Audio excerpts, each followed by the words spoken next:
और supreme court की रोक के हटने के बाद कल यहाँ पे एक जीत जाहिर की उन्होंने। यहाँ पे सभी ने अपनी खुशी यहाँ पे जाहिर किया है। तमाम आंदोलनकारी हैं। रविंद्र सोन जी हैं, पूर्व सैनिक।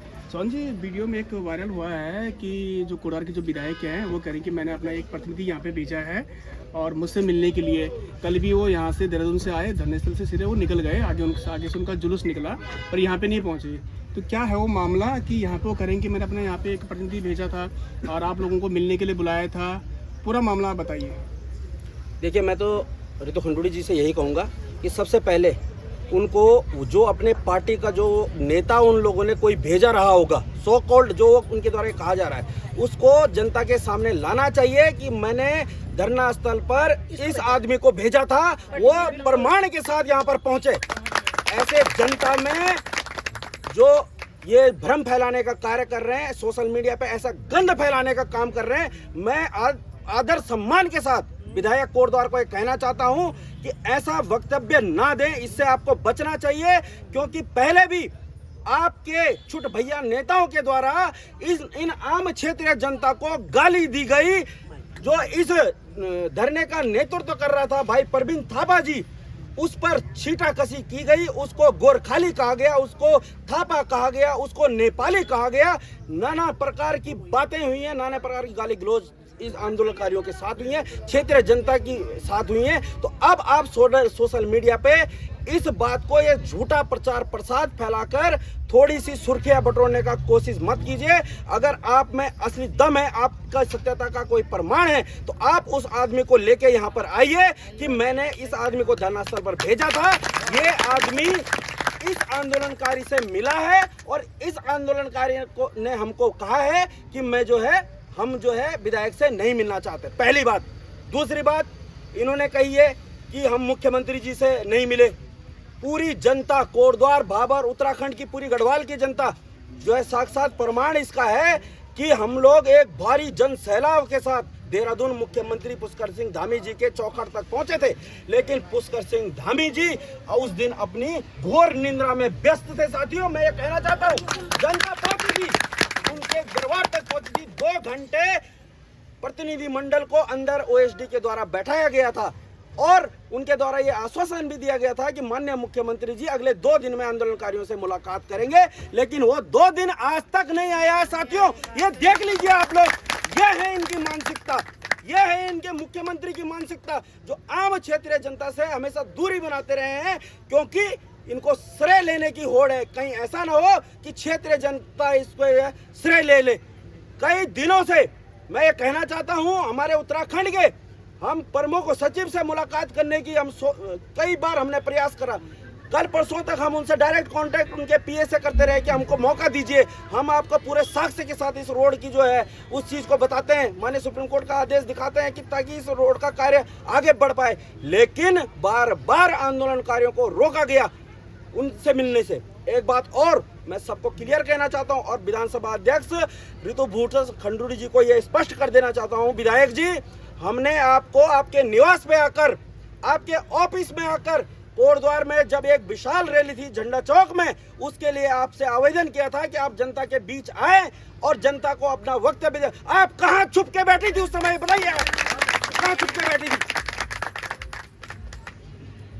कल जब यहाँ पे खुशियाँ के साथ जो है ढोल नगाड़े बज रहे थे, खुशी मनाया जा रहा था, इसके लिए मैं सबसे पहले जो है माननीय सुप्रीम कोर्ट को धन्यवाद प्रेषित करना चाहता हूँ कि उन्होंने जनहित को देखते हुए आई थी। लेकिन मैं ये कहना चाहता हूँ, उनकी संवेदनाएं पूर्ण रूप से जनता के लिए मर चुकी हैं, क्योंकि वो जनता से पीठ मोड़कर यहाँ से सिर्फ श्रेय लेने की दौड़ में आगे रही। लेकिन उन्होंने एक बार भी ये नहीं सोचा कि जिस जनता ने इस धरना स्थल पर 150 दिन से आंदोलन किया, हस्ताक्षर अभियान चलाकर मके आई है, असली हकदार ये क्षेत्रीय जनता थी।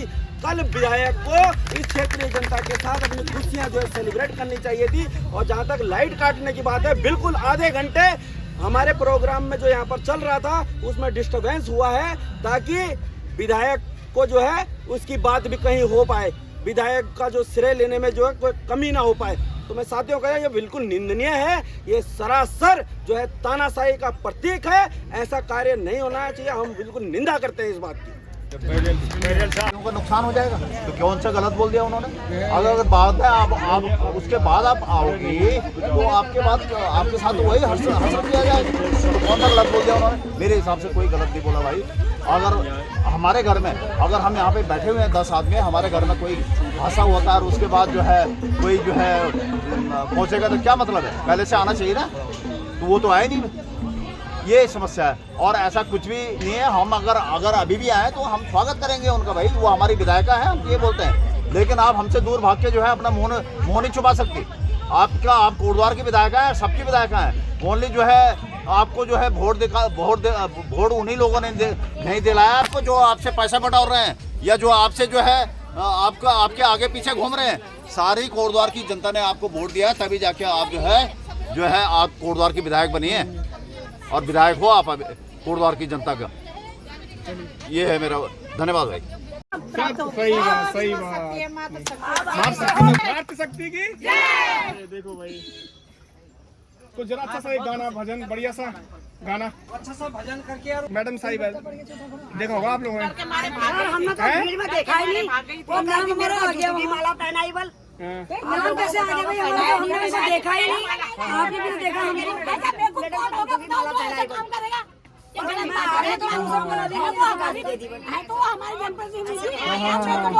जब तुम इस रास्ते हमारे आगे से जा रही थी गुजर के, बताओ एक जब दीदी का यहाँ पे स्वागत करने के लिए हम लोग खड़े थे तो उन्होंने कैसे झूठे वो बोल दिया कि इन्होंने हमसे ऐसे बोला। वो डाक पहुँचाने वाला कौन था, वो भी तो हमारे बीच का होगा कोई। जब वो दल बदलने आया था तो यहाँ आया ही क्यों, या तो हमसे नाराज हो गया या हमारी बात वहाँ तक पहुँचाने आए होंगे। हमने तो दीदी का स्वागत करने के लिए खड़े थे। मैंने सुना कि उस समय लाइट भी लाइट उन्होंने जानबूझ के भगाई है। हमने पार्षद जी को यही बात बोली कि उन्होंने लाइट कटवाई है उसी समय ठीक उसी समय लाइट भगा दी थी। बताओ देखो भी जितने भी दर्शक है लाइट उसी समय भगा दी भाई। हम इतने परेशान रहे, उनको लग रहा था कि हमको ये डिस्टर्ब कर रहे हैं। फिर हम भी कम नहीं थे, हमने भी जोर जोर से नारे से स्वागत किया, गाने बजाने किए। धन्य है वो डंडियाल भाई साहब, आप लोग, आपा जी, दसमाना जी, गणेश जी, अंतवाल जी और संजय रावत, जिन्होंने अपने गानों से सबको फेमस किया है, तभी उनमें थोड़ा असर भी करा है। और सबके लिए नमन है। 4 साल से कुछ नहीं को आज 156वां दिन है और 156वां दिन कोई कम थोड़ी होती है अवधि। तो तब आप कहाँ थे। हमारे रोहित डंडरियाल भाई है छोटा, उसने कोर्ट में पैरवी की, हस्ताक्षर अभियान चलाए जिसके अंदर फायदा सबसे ज्यादा हुआ। हस्ताक्षर अभियान कोर्ट में जज ने भी देखा होगा। वही हस्ताक्षर अभियान से ये जो स्टे हटी उसी से हटी। कितने लोग चाहते हैं कि इस मार्ग को बने और ये बनाए जाए। तो फायदा तो कोई और ले रहा है। वो कुछ नहीं होता है, इसमें कुछ नहीं होता है। जो पढ़ा रही है डेली उनको पता है कि किसने ये ज्वाला जलाई है ना। हम तो अगर थापा जी आंदोलन नहीं करते तो कभी भी कुछ नहीं होने वाला था। क्या बोलना चाहना चाहिए आप? मैं ये कहना चाहती हूँ कि कभी कभी हम अपनी किताबें पढ़ते हैं, उसमें एक लेख था भारतेंदु हरिश्चंद्र का, जिन्होंने उन्होंने भारत दुर्दशा में लिखा था कि हिंदुस्तानी लोग एक रेलगाड़ी होते हैं और उस रेलगाड़ी में एक इंजन होता है जो आगे चलता है। और ऐसा ही काम परवीन थापा जी ने यहाँ पे किया। उस आंदोलन के जो है एक इंजन बने और उनके पीछे सब चले, आंदोलन हुआ। बिल्कुल। और मैं साहित्यिक से यही सीखी हूँ कि शायद जो भारत दुर्दशा में भारतेंदु हरिश्चंद्र ने जो लिखा था वो सत्य हुआ, वो